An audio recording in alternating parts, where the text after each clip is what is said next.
जय गुरु जी, शुक्राना गुरु जी। ओम नमः शिवाय, शिव जी सदा सहाय। ओम नमः शिवाय, गुरु जी सदा सहाय। जय गुरु जी, शुक्राना गुरु जी। संगत जी, गुरु जी का अनंतम अंतम शुक्राना, लख लख बार शुक्राना। हर चीज़ का शुक्राना, सांस का शुक्राना, हर दिती चीज़ का शुक्राना, हर चीज़ का शुक्राना, हर उस चीज़ का शुक्राना जो हमें नहीं पता, वो कष्ट काटा, हर उस चीज़ का शुक्राना, हर उस मालिक का शुक्राना, हर उस देवी देवता का शुक्राना जो हमारा साथ देते हैं और हमें नहीं पता होता। क्योंकि कभी कभी गुरु जी के मैसेज आते हैं कि तूने तो उसी का शुक्राना करना छोड़ दिया जिसने तेरा साथ दिया। तो हर उस चीज का शुक्राना, हर उस पॉजिटिव शक्ति का शुक्राना जिन्होंने हमारा साथ दिया। तो संगत जी, पाठ को एंड तक जरूर सुने। जय गुरु जी, शुक्राना गुरु जी। ओम नमः शिवाय, शिव जी सदा सहाय। ओम नमः शिवाय, गुरु जी सदा सहाय। जय गुरु जी। जय गुरु जी।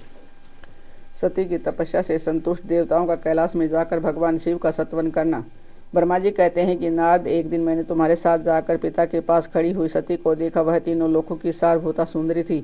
उसके पिता ने मुझे नमस्कार करके तुम्हारा भी सत्कार किए। यह देख लोक लीला का अनुसरण करने वाली सती ने भक्ति और प्रसन्नता के साथ मुझको और तुमको भी प्रणाम किया। नारद तदंतर सती की ओर देखते हुए हम और तुम दक्ष के दिए हुए शुभ आसन पर बैठ गए। तत्पश्चात मैंने उस विनयशीला बालिका से कहा कि सती, जो कि केवल तुम्हें ही चाहते हैं और तुम्हारे मन में भी एकमात्र जिनकी ही कामना है, वही सर्वज्ञ जगदीश्वर महादेव जी को तुम पति रूप में प्राप्त करो। सुबह जो तुम्हारे सिवा दूसरी किसी स्त्री को पत्नी रूप में न तो ग्रहण कर सके हैं और न करते हैं और न ही भविष्य में ही ग्रहण करेंगे, वे ही भगवान शिव तुम्हारे पति हो। वे ही तुम्हारे योग्य हैं, दूसरे के नहीं। नारद सती के से ऐसा कहकर मैं दक्ष के घर में देर तक ठहरा। फिर उनसे विदा ले मैं और तुम दोनों अपने अपने स्थान को चले गए। मेरी बात को सुनकर दक्ष को बड़ी प्रसन्नता हुई। उनकी सारी मानसिक चिंता दूर हो गई और उन्होंने अपनी पुत्री को परमेश्वरी समझकर गोद में उठा लिया। इस प्रकार कुमारोचित सुंदर लीला विहारों से सुशोभित होती हुई भक्त वत्सला सती, जो स्वेच्छा से मानव रूप धारण करके प्रकट हुई थी, कुमार अवस्था पार कर गई। बाल्य अवस्था बिताकर किंचित युवावस्था को प्राप्त हुई सती अत्यंत तेज एवं शोभा से संपन्न हो संपूर्ण अंगों से मनोहर दिखाई देने लगी। लोकेश दक्ष ने देखा कि सती के शरीर में युवावस्था के लक्षण प्रकट होने लगे हैं। तब उनके मन में यह चिंता हुई कि मैं महादेव जी के साथ इनका विवाह कैसे करूं। सती स्वयं भी महादेव जी को पाने की प्रतिदिन अभिलाषा रखती थी। अतः पिता के मनोभाव को समझकर वे माता के निकट गई। विशाल बुद्धि वाली सती रूपिणी परमेश्वरी शिवा ने अपनी माता वीरिणी से भगवान शंकर की प्रसन्नता के निमित्त तपस्या करने के लिए आज्ञा मांगी। माता की आज्ञा मिल गई। अतः दृढ़तापूर्वक व्रत का पालन करने वाली सती ने महेश्वर को पति रूप में प्राप्त करने के लिए अपने घर पर ही उनकी आराधना आरंभ कर दी। अश्विन मास में नंदा प्रतिपदा, षष्ठी और एकादशी तिथियों में उन्होंने भक्तिपूर्वक गुड़ भात और नमक चढ़ाकर भगवान शिव का पूजन किया और उन्हें नमस्कार करके उसी नियम के साथ है उस मास को व्यतीत किया। कार्तिक मास की चतुर्दशी को सजा कर रखे हुए मालपुओं और खीर से परमेश्वर शिव की आराधना करके वे निरंतर उनका चिंतन करने लगी। मार्गशीर्ष मास के कृष्ण पक्ष की अष्टमी तिथि को तिल, जौ और चावल से हर की पूजा करके ज्योतिर्मय दीप दिखाकर अथवा आरती करके सती दिन बिता देती। पौष मास के शुक्ल पक्ष की सप्तमी को रात भर जागरण करके प्रातःकाल खिचड़ी का नैवेद्य लगा के वे शिव की पूजा करती थी। माघ की पूर्णिमा को रात में जागरण करके सवेरे नदी में नहाती और गीले वस्त्र से ही तट पर बैठकर भगवान शंकर की पूजा करती थी। फाल्गुन मास के कृष्ण पक्ष की चतुर्दशी तिथि को रात में जागरण करके उस रात्रि के चारों पहरों में शिव जी की पूजा विशेष पूजा करती और नटों द्वारा नाटक भी कराती थी। चैत्र मास के शुक्ल पक्ष की चतुर्दशी को वह दिन रात शिव का स्मरण करती हुई समय बिताती और ढाक के फूलों तथा दवनों से भगवान शिव की पूजा करती थी। वैशाख शुक्ल तृतीया को सती तिल का हार करके सती और नई जौ के बाद से रुद्रदेव की पूजा करके उस महीने को बिताती थी। ज्येष्ठ की पूर्णिमा को रात में सुंदर वस्त्रों तथा भट्टे कटैया के फूलों से शंकर जी की पूजा करके वे निराहार रहकर ही वह मास व्यतीत करती थी। आषाढ़ के शुक्ल पक्ष की चतुर्दशी को काले वस्त्र और भटकटैया के फूलों से वह रुद्रदेव का पूजन करती थी। श्रावण मास के शुक्ल पक्ष की अष्टमी एवं चतुर्दशी को वह पवित्रों वस्त्र था कुश की पवित्र से शिव की पूजा किया करती थी। द्रपद मास के कृष्ण पक्ष की त्रयोदशी तिथि को नाना प्रकार के फूलों और फलों से शिव का पूजन करके सती चतुर्दशी तिथि को केवल जल का आहार किया करती। भांति के फलों फूलों और उस समय उत्पन्न होने वाले अणु द्वारा वे शिव की पूजा करती और महीने भर अत्यंत नियमित आहार करके केवल जप में लगी रहती थी। सभी महीने में सारे दिन सती शिव की आराधना में ही लगन रहती थी। अपनी इच्छा के मानव रूप धारण करने वाली वे देवी दृढ़तापूर्वक उत्तम व्रत का पालन करती थी। इस प्रकार नंदा व्रत को पूर्ण रूप से समाप्त करके भगवान शिव में अनन्य भाव रखने वाली सती एकाग्रचित हो बड़े प्रेम से भगवान शिव का ध्यान करने लगी तथा उस ध्यान में ही निश्चल भाव से स्थित हो गई। मुनि इसी प्रकार सब देवता और ऋषि भगवान विष्णु और मुझको आगे करके सती की तपस्या देखने के लिए गई। वहां आकर देवताओं ने देखा कि सती मूर्ति मति दूसरी सिद्धि के समान जान पड़ती है। वे भगवान शिव के ध्यान में निमग्न हो उस समय सिद्धावस्था को पहुंच गई थी। समस्त देवताओं ने बड़ी प्रसन्नता के साथ वहां दोनों हाथ जोड़कर सती को नमस्कार किया। मुनियों ने भी मस्तक झुकाया था। श्री हरि आदि के मन में प्रीति उमड़ आई। श्री विष्णु आदि सब देवता और मुनि आश्चर्यचकित हो सती देवी की तपस्या की भूरी भूरी प्रशंसा करने लगे। फिर देवी को प्रणाम करके वे देवता और मुनि तुरंत ही गिरी श्रेष्ठ कैलाश को गए जो भगवान शिव को बहुत ही प्रिय है। सावित्री के साथ में और लक्ष्मी के साथ भगवान वासुदेव भी प्रसन्नतापूर्वक महादेव जी के निकट गए। वहां जाकर भगवान शिव को देखते ही बड़े वेग से प्रणाम करके सब देवताओं ने दोनों हाथ जोड़ विनीत भाव से नाना प्रकार के स्तोत्र द्वारा उनकी स्तुति करके अंत में कहा कि प्रभु आपकी सत्व रज और तम नामक जो तीन शक्तियां हैं उनके राग आदि वेग ऐसे हैं। वेद त्री अथवा लोकत्री आपका स्वरूप है। आप शरणागतों के पालक हैं तथा आपकी शक्ति बहुत बड़ी है, उसकी कहीं और कोई सीमा नहीं है। आपको नमस्कार है। दुर्गापति जिनकी इंद्रिया दुष्ट वश में नहीं हो पाती उनके लिए आपकी प्राप्ति का कोई मार्ग सुलभ नहीं है। आप सदा भक्तों के उद्धार में तत्पर रहते हैं। आपका तेज छिपा हुआ है। आपको नमस्कार है। आपकी माया शक्ति रूपा जो अहम बुद्धि है उसे आत्मा का स्वरूप ढक गया है, अतएव यह मूढ़ बुद्धि जीव अपने स्वरूप को नहीं जान पाता। आपकी महिमा का पार पाना अत्यंत कठिन ही नहीं सर्वथा असंभव है। हम आप महाप्रभु को मस्तक झुकाते हैं। ब्रह्मा जी कहते हैं कि नाद इस प्रकार महादेव जी की स्तुति करके श्री विष्णु आदि सब देवता उत्तम भक्ति से मस्तक झुकाए प्रभु शिव जी के आगे चुपचाप खड़े हो गए। ब्रह्मा जी का रुद्रदेव से सती के साथ विवाह करने का अनुरोध श्री विष्णु द्वारा अनुमोदन और श्री रुद्र की इसके लिए स्वीकृति। ब्रह्मा जी कहते हैं कि श्री विष्णु आदि देवताओं द्वारा की गई स्तुति को सुनकर सबकी उत्पत्ति के हेतुभूत भगवान शंकर बड़े प्रसन्न हुए और जोर जोर से हंसने लगे। मुझ ब्रह्मा और विष्णु को अपनी अपनी पत्नी के साथ आया हुआ देख महादेव जी ने हम लोगों से यथोचित वार्तालाप किया और हमारे आगमन का कारण पूछा। रुद्र बोले, हे हरे, हे विदे तथा हे देवता और महर्षियों, आज निर्भय होकर यहाँ अपने आने का ठीक ठीक कारण बताओ। तुम लोग किस लिए यहाँ आए हो और कौन सा कार्य आ पड़ा है, वह सब मैं सुनना चाहता हूँ, क्योंकि तुम्हारे द्वारा की गई स्तुति से मेरा मन बहुत प्रसन्न है। मुझे ब्रह्मा जी के महादेव जी के इस प्रकार पूछने पर भगवान विष्णु की आज्ञा से मैंने वार्तालाप आरंभ किया। मुझ ब्रह्मा ने कहा कि देव देव महादेव करुणा सागर प्रभु, हम दोनों इन देवताओं और ऋषियों के साथ जिस उद्देश्य से यहाँ आए हैं उसे सुनिए। वृषध्वज विशेषतः आपके ही लिए हमारा यहाँ आगमन हुआ, क्योंकि हम तीनों सहार्थी हैं। सृष्टि चक्र के संचालन रूप प्रयोजन की सिद्धि के लिए एक दूसरे के सहायक हैं। सहार्थी को सदा परस्पर यथा योग से योग करना चाहिए, अन्यथा यह जगत टिक नहीं सकता। महेश्वर, कुछ ऐसे असुर उत्पन्न होंगे जो हमारे हाथ में से मारे जाएंगे, कुछ भगवान विष्णु के और कुछ आपके हाथों नष्ट होंगे। महाप्रभु, कुछ असुर ऐसे होंगे जो आपके वीर्य से उत्पन्न हुए पुत्र के हाथ से ही मारे जा सकेंगे।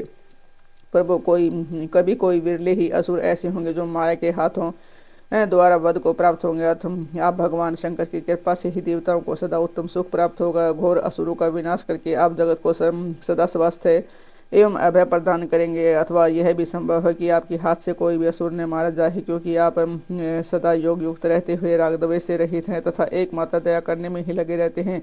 इस यदि वे असुर भी आराधित हो आपकी दया से अनुग्रहित होते रहे तो सृष्टि और पालन का कार्य कैसे चल सकता है। अतः वृषध्वज, आपको प्रतिदिन सृष्टि आदि के उपयुक्त कार्य करने के लिए उद्यत रहना चाहिए। यदि सृष्टि पालन और संहार रूप कर्म न करने हो तब तो हमने माया से जो भिन्न भिन्न शरीर धारण किए हैं उनकी कोई उपयोगिता अथवा उचित ही नहीं है। वास्तव में हम तीनों एक ही हैं, कार्य के भेद से भिन्न भिन्न देह धारण करके स्थित हैं। यदि कार्य भेद न सिद्ध हो तब तो हमारे रूप भेद का कोई प्रयोजन नहीं है। देव एक ही परमात्मा महेश्वर तीन स्वरूपों में अभिव्यक्त हुए हैं, उस रूप भेद में उनकी अपनी माया ही कारण है। वास्तव में प्रभु स्वतंत्र है, वे लीला के उद्देश्य से ही ये सृष्टि आदि कार्य करते हैं। भगवान श्री हरि उनके बाएं अंग से प्रकट हुए हैं, मैं ब्रह्मा उनके दाएं अंग से प्रकट हुआ हूँ, और आप रुद्रदेव उन सदाशिव के हृदय से आविर्भूत हुए हैं। अतः आप ही शिव के पूर्ण रूप हैं। प्रभु, इस प्रकार अभिन्न रूप होते हुए भी हम तीनों रूपों में प्रकट हैं। सनातन देव, हम तीनों उन्हीं भगवान सदाशिव और शिवा के पुत्र हैं। इस यथार्थ तत्व का आप हृदय से अनुभव कीजिए। प्रभु, मैं और विष्णु आपके आदेश से प्रसन्नतापूर्वक लोक की सृष्टि और पालन के कार्य कर रहे हैं तथा कार्य कारणवश सपत्नीक भी हो गए हैं। अतः आप भी विश्वहित के लिए तथा देवताओं को सुख पहुंचाने के लिए एक परम सुंदरी रमणी को अपनी पत्नी बनाने के लिए ग्रहण करें। महेश्वर, एक बात और है, इसे सुनिए। मुझे पहले के वृत्तांत का स्मरण हो आया है। पूर्व काल में आपने ही शिव रूप से जो बात हमसे हमारे सामने कही थी वह इस समय सुना रहा हूँ। आपने कहा था कि ब्रह्मण मेरा ऐसा ही उत्तम रूप है, तुम्हारे अंग विशेष ललाट से प्रकट होगा, जिसकी लोक में रुद्र नाम से प्रसिद्धि होगी। तुम ब्रह्मा सृष्टिकर्ता हो गए, श्री हरि जगत का पालन करने वाले हुए, और मैं सगुण रुद्र रूप होकर संहार करने वाला होऊंगा। एक स्त्री के साथ विवाह करके लोक के उत्तम कार्य की सिद्धि करूंगा। अपनी ही कही बात को याद करके आप अपनी ही पूर्व प्रतिज्ञा को पूर्ण कीजिए। स्वामी ने आपका यह आदेश है कि मैं सृष्टि करूँ, श्री हरि पालन करें और आप स्वयं संहार के हेतु बनकर प्रकट हो। सो आप साक्षात शिव के संहारकर्ता के रूप में प्रकट हुए हैं। आपके बिना हम दोनों अपना अपना कार्य करने में समर्थ नहीं हैं। अतः आप एक ऐसी कामनी को स्वीकार करें जो लोकहित के कार्य में तत्पर है। संभव जैसे लक्ष्मी भगवान विष्णु की ओर सावित्री मेरी सहधर्मिणी है, उसी प्रकार आप इस समय अपनी जीवन सहचरी व प्राणवल्लभा को ग्रहण करें। मेरी यह बात सुनकर लोकेश्वर महादेव जी के मुख पर मुस्कुराहट दौड़ा। वे श्री हरि के सामने मुझसे इस प्रकार बोले। ईश्वर ने कहा कि ब्रह्मण, अरे तुम दोनों मुझे सदा ही अत्यंत प्रिय हो। तुम दोनों को देखकर मुझे बड़ा आनंद मिलता है। तुम लोग समस्त देवताओं में श्रेष्ठ त्रिलोकी के स्वामी हो, लोकहित के कार्य में मन लगाए रहने वाले। तुम दोनों का वचन मेरी दृष्टि में अत्यंत गौरवपूर्ण है, किंतु सुरश्रेष्ठ गण मेरे लिए विवाह करना उचित नहीं होगा, क्योंकि मैं तपस्या में संलग्न रहकर सदा संसार से विरक्त ही रहता हूँ और योगी के रूप में मेरी प्रसिद्धि है, जो निवृत्ति के सुंदर मार्ग पर स्थित है। इसमें अपने आत्मा में ही रमण करता, आनंद मनाता मानता है, निरंजन माया से निर्लिप्त है। उसका शरीर अवधूत दिगंबर है, जो ज्ञानी, आत्मदर्शी और कामना से शून्य है, जिसके मन में कोई विकार नहीं है, जो भोगों से दूर रहता है और जो सदा अपवित्र और अमंगल वेशधारी है। उसे संसार में कामनी से क्या प्रयोजन है, यह इस समय मुझे बताओ तो सही। मुझे तो सदा केवल योग में लगे रहने पर ही आनंद आता है। ज्ञानहीन पुरुष योग को छोड़कर भोग को अधिक महत्व देता है। संसार में विवाह करना पराये बंधन में बंधना इसे बहुत बड़ा बंधन समझना चाहिए। इसलिए मैं सत्य सत्य कहता हूँ, विवाह के लिए मेरे मन में थोड़ी सी भी अभिरुचि नहीं है। आत्मा ही अपना उत्तम है, अर्थ या स्वार्थ है, उसका भली भांति चिंतन करने के कारण मेरी लौकिक या स्वार्थ में प्रवृत्ति नहीं होती। तथापि जगत के हित के लिए तुमने जो कुछ कहा है उसे करूँगा। तुम्हारे वचन को गरिष्ठ मानकर अथवा अपनी कही हुई बात को पूर्ण करने के लिए मैं अवश्य विवाह करूँगा, क्योंकि मैं सदा भक्तों के वश में रहता हूँ। परंतु मैं जैसी नारी को प्रिय पत्नी के रूप में ग्रहण करूँगा, उसे जैसी शर्त के साथ करूँगा उसे सुनो। हरे ब्रह्मण, मैं जो कुछ कहता हूँ वह सर्वथा उचित ही है। जो नारी मेरे तेज को विभाग पूर्वक ग्रहण कर सके, जो योगिनी अथवा इच्छा अनुसार रूप धारण कर सके करने वाली हो, उसी को तुम पत्नी बनाने के लिए मुझे बताओ। जब मैं योग में तत्पर हूँ तब उसे भी योगिनी बनकर रहना होगा, और जब मैं कामाशक्त हूँ तब उसे भी कामनी के रूप में ही मेरे पास रहना होगा। वेद वेता विद्वान जिन्हें अविनाशी बतलाते हैं, उन ज्योति स्वरूप सनातन शिव का मैं सदा चिंतन करता हूँ और करता रहूँगा। ब्रह्मण, उन सदाशिव के चिंतन में जब मैं न लगा हूँ तभी उस भावनी के साथ मैं समागम कर सकता हूँ, जो मेरे शिव चिंतन में विघ्न डालने वाली होगी। यह जीवित नहीं रह सकती, इसे अपने जीवन से हाथ धोना पड़ेगा। तुम विष्णु और मैं तीनों ही ब्रह्म स्वरूप शिव के अंशभूत हैं। अतः महाभागगण हमारे लिए उनका निरंतर चिंतन करना ही उचित है। कमलासन, उनके चिंतन के लिए मैं बिना विवाह के ही रह लूँगा, किंतु उनका चिंतन छोड़कर विवाह नहीं करूँगा। अतः तुम मुझे ऐसी पत्नी प्रदान करो जो सदा मेरे कर्म के अनुकूल चल सके। ब्राह्मण, उसमें भी मेरी एक और शर्त है, तुम उसे सुनो। यदि उस स्त्री का मुझ पर और मेरे वचन पर अविश्वास होगा तो मैं उसे त्याग दूंगा। उनकी यह बात सुनकर मैंने और श्रीहरि ने मंद मुस्कान के साथ मन ही मन प्रसन्नता का अनुभव किया। फिर मैं विनम्र होकर बोला, नाथ महेश्वर प्रभु, आपने जैसी नारी की खोज आरंभ की है, वैसी ही स्त्री के विषय में आपको प्रसन्नतापूर्वक कह रहा हूँ। साक्षात सदाशिव की धर्मपत्नी हो, जो उमा हवा जगत की कार्य सिद्ध करने के लिए भिन्न भिन्न रूपों में प्रकट हुई है। प्रभु सरस्वती और लक्ष्मी ये दो रूप धारण करके वे पहले ही यह आ चुकी है। इसमें लक्ष्मी तो श्री विष्णु की प्राणवल्लभा होगी और सरस्वती मेरी अब हमारे लिए ये तीसरा रूप धारण करके प्रकट हुई है। प्रभु लोकहित का कार्य करने की इच्छा वाली देवी शिवा दक्ष पुत्री के रूप में अवतीर्ण हुई है। उनका नाम सती है। सती ही ऐसी भार्या हो सकती है जो सदा आपके लिए हितकारिणी हो। देवेश महातेजस्विनी सती आपके लिए आपको पति रूप में प्राप्त करने के लिए दृढ़तापूर्वक कठोर व्रत का पालन करती हुई तपस्या करी है। महेश्वर, आप उन्हें वर देने के लिए जाइए, कृपा कीजिए और बड़ी प्रसन्नता के साथ उन्हें अब उनकी तपस्या के अनुरूप वर देकर उन्हीं के साथ विवाह कीजिए। शंकर भगवान विष्णु की, मेरी तथा संपूर्ण देवताओं की यही इच्छा है। आप अपनी शुभ दृष्टि से हमारी इस इच्छा को पूर्ण कीजिए, जिससे हम आदरपूर्वक उस उत्सव को देख सकें। ऐसा होने से तीनों लोकों में सुख देने वाला परम मंगल होगा और सबकी सारी चिंता मिट जाएगी, इसमें संशय नहीं है।